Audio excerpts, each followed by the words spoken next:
Can you imagine what it means to be stripped of your clothes before a room full of cardinals, ambassadors, and nobles watching in silence, as if it were a legitimate ritual? The air, thick with incense, fails to hide the rawness of the scene. A child's body subjected to the scrutiny of men she had never seen before, while her family stands by impassively, pretending that this grotesque spectacle is part of tradition. And in the end, when their gazes grow weary and words fade away, that young girl is handed over to a much older man who smiles with satisfaction as the door is shut from the outside with a sharp thud that heralds the beginning of her confinement. You are barely 13 years old. That is your first wedding night. What for others would be a cause for celebration becomes, for you, the confirmation that your life will never belong to you. Lucrezia Borgia, whose name has crossed the centuries shrouded in rumors and shadows, was not the poisonous enchantress of legend, but a sacrifice pawn on the power board of Renaissance Italy. Daughter of a corrupt pope, sister of an implacable warrior, raised not as a person, but as a trophy destined to seal alliances. Her story is the chronicle of violence disguised as ceremony, of innocence turned into a bargaining chip. Many believe they know her, but what is repeated in textbooks and novels is barely a mask. Behind the poisonous and seductive figure lies a life shattered by impositions, silences, and betrayals. From that first wedding night marked by terror to her last breath drawn during a cruel childbirth, Lucrezia always walked along paths mapped out by others. Her existence was a constant sacrifice in the name of power. If you think you have heard the story of Lucrezia Borgia, prepare yourself. What you are about to discover are not fables or fantasies of scandal-hungry chroniclers, but the raw truth of a woman trapped in a system that used her from the cradle to the grave. I invite you to immerse yourself with me in this dark and harrowing tale that no school textbook has ever dared to tell with honesty. Rome, in the year of our Lord 1480, the city burned between the solemn scent of masses and the dangerous murmur of conspiracies when a girl destined never to know a common existence was born. Her name was Lucrezia Borgia, daughter of Rodrigo Borgia, an ambitious cardinal of Spanish origin, and Vanozza Catanei, the most constant mistress of that power-hungry man. In other families, the birth of a daughter was a cause for private joy. For the Borgias, it was the start of a strategy. To them, children were not the fruit of love or chance, but carefully sharpened weapons for the future. From the cradle, Lucrezia was molded as a treasure to be exhibited, not as a child to be loved. While games echoed in the courtyards of other houses, she learned to dance gracefully, to recite Latin verses with precision, and to play instruments as if every note were part of a secret exam. Her childhood was not marked by free laughter, but by endless lessons that turned her into a spectacle. By age 5, she had already mastered several languages, but not to express herself or to dream. She did it to impress, because everything in her education had a single purpose: to make her a perfect trophy for the noblemen her father chose.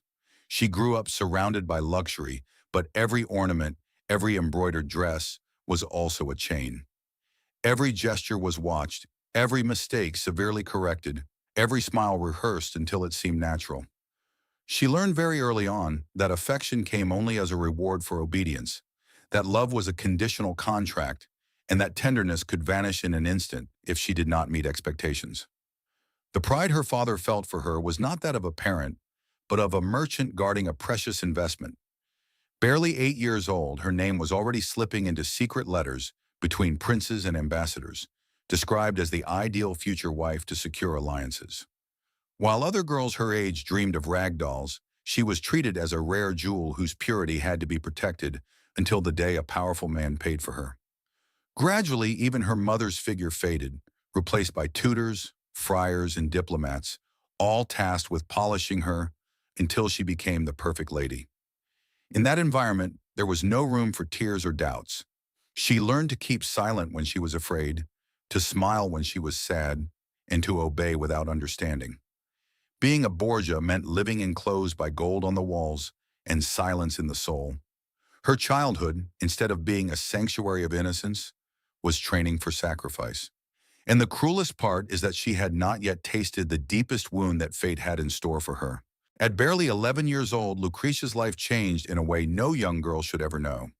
Her father, Rodrigo Borgia, reached the pinnacle of ecclesiastical power. He was elected as the new Pope Alexander VI. For Christendom, it was a glorious event. For Lucrezia, it was the beginning of an unbearable burden. The moment the papal tiara crowned her father, she ceased to be simply a daughter and became a diplomatic asset of incalculable value. Lucrezia's virginity became a topic of discussion in secret offices, as if it were a sacred treasure that had to be preserved until the most convenient moment. Her body, still that of a child, was transformed into a territory for negotiations, her life into currency to seal treaties between kingdoms. While Rome celebrated with bells and processions, the fate of a young girl was being mapped out in closed rooms, without her voice ever being consulted. She was taken away from her mother's warmth and sent to a convent. Officially, it was said that the move was to complete her education, to nurture her in virtues and devotions. The truth, however, was cruder and colder, to keep her untouched, far from any risk, until the time came to hand her over as a wife. Lucretia's purity was not a gift. It was a product to be guarded, a secret wrapped in prayers and confinement. Within those silent walls, the young girl lived under the severity of rules she had not chosen. Each day began with prayers and ended with lessons, but none of them addressed what she felt inside. There was no room for doubts or fears. Meanwhile, in the palaces, her name circulated as that of a jewel disputed by powerful families. Every book her hands read, every dress that brushed her skin, every word she learned in foreign languages were calculated investments to increase her value. Lucrezia grew up with the bitter certainty that her future did not belong to her. There was no possibility on her horizon of saying no, because in those times, disobedience was not a gesture. It was a sentence. Rejecting a marriage could cost not only one's reputation, but one's life. Thus, while the outside world debated her price and her destiny, she waited in silence for the day she would have to stop being a child and transform, against her will, into a wife. That day was approaching all too quickly, and the shadows of sacrifice were already looming over her short existence. When Lucrezia turned 13, the news that would change her life was announced to her as if it were a gift of honor. She was to be married. There was no consultation, nor room for hesitation. It was an order cloaked in solemnity. The chosen one was Giovanni Sforza, an older man, representative of a powerful family, chosen not out of affection or affinity, but because it suited the calculations of her father, now Pope Alexander VI. For the pontiff, his daughter was the perfect bridge to new alliances. For the young girl, it was the definitive loss of her childhood. The ceremony was celebrated with all the splendor the papal court could muster. Palaces decorated with tapestries, tables overflowing with delicacies, music echoing through every hall, and ambassadors arriving from every corner of Italy. The attendees toasted with wine while shaking hands and smiling, celebrating a contract disguised as a wedding. Under the light of the chandeliers, the world saw a celebration. But in Lucrezia's heart, there was no joy, only a silent trembling. She was too young to understand what was expected of her, and no one stopped to explain it to her. Because in those days, marriage was not consummated at the altar, but in the bedroom. And what should have been an intimate act became a cruel spectacle of control. It was customary for the first night to be monitored, and for proof that the union had been consummated to be shown at dawn. Imagine the pressure. A girl barely out of childhood games, pushed to fulfill an imposed duty, while the world waited for signs of obedience. Some chroniclers suggest that Giovanni hesitated, that perhaps he did not immediately consummate the union. But the truth is that, with or without a pause, the wound was already open. Lucrezia was not led to the marriage bed as a young woman, with dreams of the future, but as a chess piece whose move had been decided by others. The night that should have marked the beginning of a new life turned into the first of many invisible scars. Obedience, silence, and submission became the rules of her existence. Marriage brought her neither freedom, nor companionship, nor protection. It was the beginning of a cycle of obeyed orders and repressed emotions. Before she even learned how to be a woman, Lucrezia understood that her destiny did not belong to her, that her body and her will were the property of those in power. And so, wrapped in gold and surrounded by whispers, she began to realize that she was trapped in an implacable machine from which she could not escape. Lucrezia's marriage to Giovanni Sforza did not take long to become an obstacle to her father's plans. The alliances that initially seemed convenient soon ceased to be useful for Alexander VI's ambition. And when a pact no longer served the Borgias, it was not broken in silence. It was destroyed with clamor and humiliation. The union had to be annulled, but in those times, divorce was no simple matter. It was necessary to invent an acceptable reason, and the one chosen was as cruel as it was effective. Before the court, it was declared that Giovanni Sforza was impotent, unable to fulfill his duties as a husband. The accusation, pronounced aloud in front of prelates and ambassadors, was a blow to his pride and his name.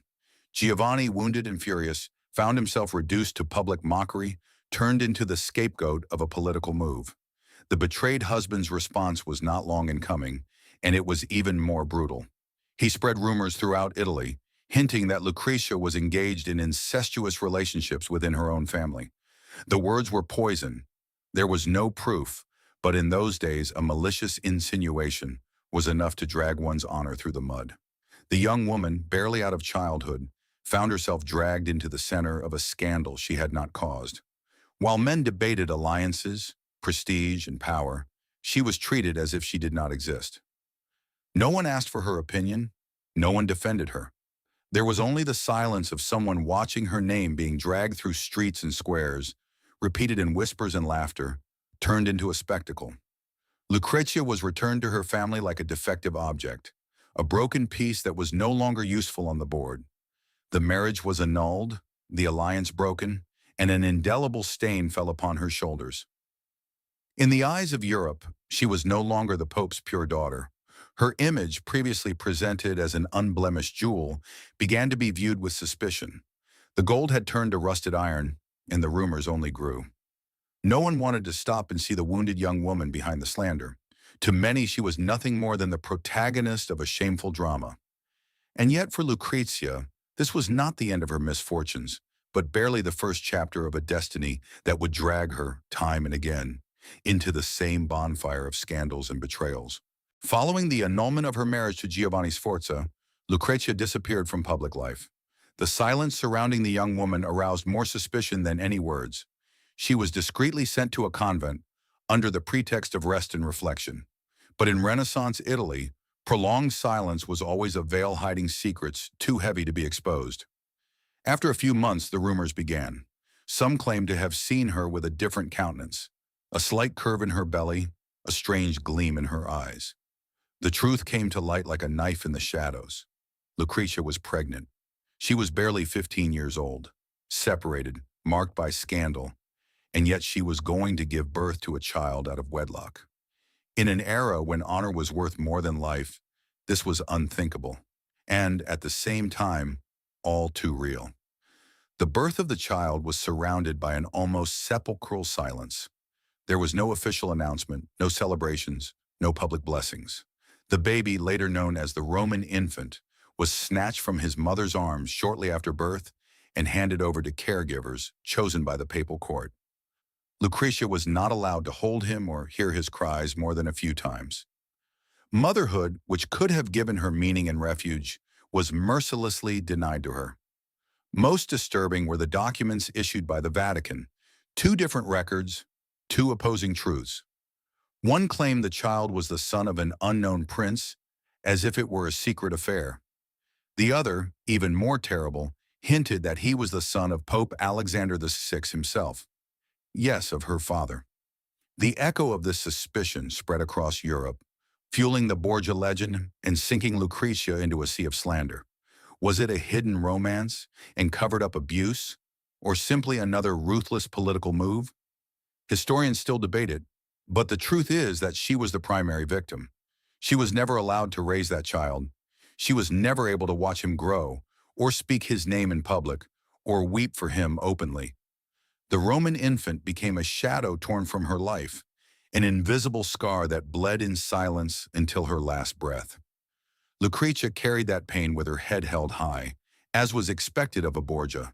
But inside remained the wound of a mother condemned to forget the unforgettable. After so much silence, pain, and scandal, fate seemed to offer Lucrezia a respite, an illusion of happiness she had never known. At 18, she was betrothed to Alfonso of Aragon, a handsome young Neapolitan nobleman of gallant bearing and gentle spirit. This time it was not solely a matter of political convenience, but of something more human: respect, tenderness, even love. For the first time in her life, Lucrezia was not treated as a bargaining chip, but as a woman. The marriage, unlike the first, was not celebrated with excessive lavishness, but with a certain sobriety that brought relief to the young woman. With Alfonso, the Duchess discovered the possibility of a domestic life, of a home where laughter and affection had a place. Shortly after, Rodrigo, her first publicly recognized son, was born. In that tiny being, she found the hope of a different future. She was no longer just a daughter or a wife, but a mother, and around that child a promise of a normal life was woven, one she had never experienced.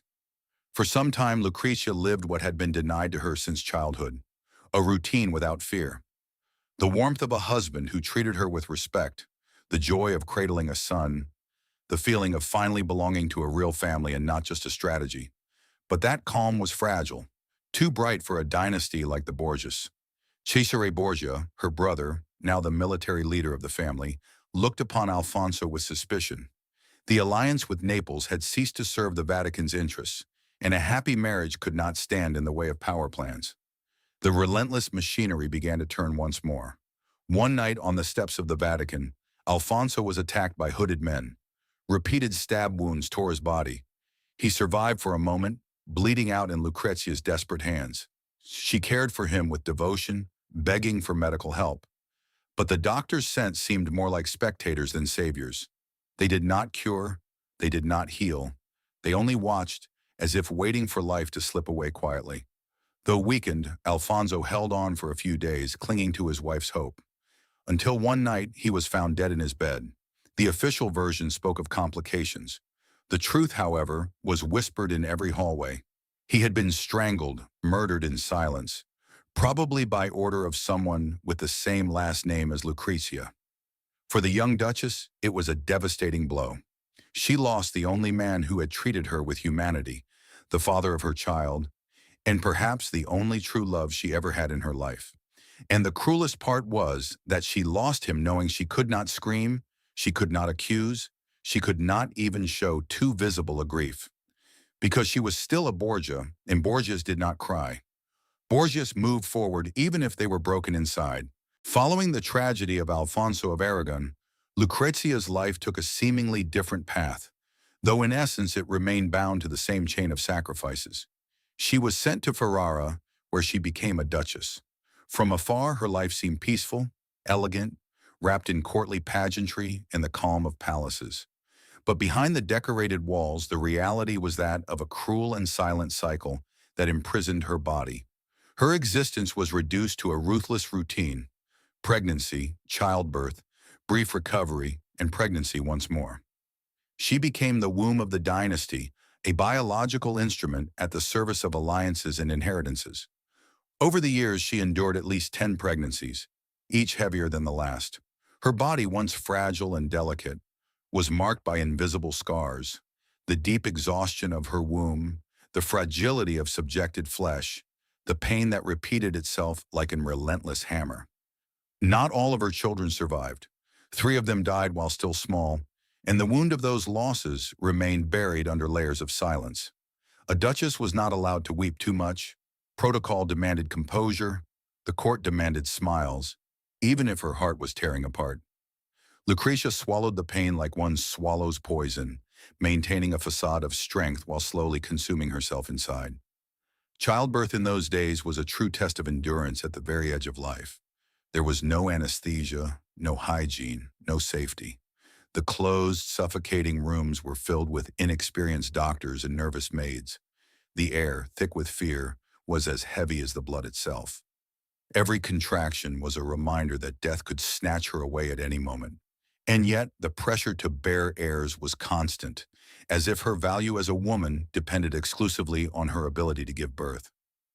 Even the children who did survive could barely be kept with her. They were quickly handed over to tutors, wet nurses, and court advisors, as if they belonged more to the state than to their mother. Lucrezia watched them grow from afar, unable to hold them when she needed to, unable to share their laughter or their tears. It was like giving life and, immediately afterward, being stripped of that life. With the passing of the years, her letters hinted at a weary spirit. The gleam in her eyes faded, her writing reflecting fragility. Her body began to give way, her mind breaking under the weight of losses and exhaustion. And yet she continued to play her part, because stopping was not an option.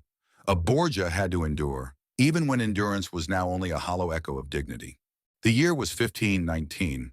Lucrezia's body, already exhausted after a life of pregnancies, losses, and silences, was forced once more to endure the unbearable, another pregnancy. Those around her could clearly see that her strength was depleted, that this pregnancy was too cruel a burden for a woman who had already been worn down to the limit. But no one listened to her fears, because in her world a duchess's will did not count. Only her obedience and the result mattered. Another heir. During childbirth, complications soon arose.